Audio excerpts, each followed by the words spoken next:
గ్రామీణ ప్రాంతంలో జెడ్పీహెచ్ఎస్ స్కూళ్ళ నుంచి వచ్చిన వాళ్ళు. ఎందుకు నేను ఇది చెప్తున్నా అంటే, బిగినింగ్ సెంట్రల్ యూనివర్సిటీ ఎగ్జామ్స్కి అపియర్ కావాలంటేనే లాంగ్వేజ్ అని భయపడుతున్నారు. అది బ్యారియర్ కాదు అని చెప్పడానికి ఇట్లాంటి ఎగ్జాంపుల్ వందలు ఉన్నాయి. కాబట్టి గ్రామీణ ప్రాంతం నుంచి ఉన్నటువంటి స్టూడెంట్స్, అదేవిధంగా ఈరోజు సెమీ అర్బన్ ఏరియాలో ఉన్నటువంటి ఈ ఇన్స్టిట్యూట్లో చదివేటువంటి స్టూడెంట్స్ ఫర్దర్ ఎడ్యుకేషన్కి మూవ్ కావాలంటే స్టేట్ యూనివర్సిటీస్తో పాటు సెంట్రల్ యూనివర్సిటీ మీద దృష్టి కేంద్రీకరించాలి.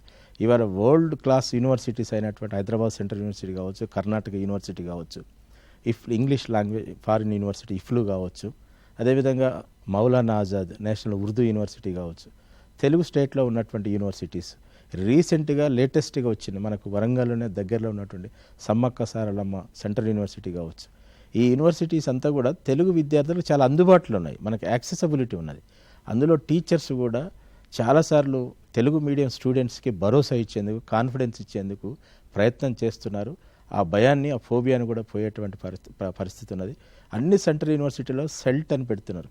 అంటే లాంగ్వేజ్ ప్రొఫిషియన్సీ, లాంగ్వేజ్ని డెవలప్ చేయడం కోసం స్పోకెన్ లాంగ్వేజ్తో పాటు అన్ని లాంగ్వేజెస్ నేర్చుకునే విధంగా స్టూడెంట్స్కి ఈరోజు సెంట్రల్ గవర్నమెంట్ కావచ్చు, యూనివర్సిటీస్ ఆ ఇనిషియేషన్ తీసుకుంటున్నాయి.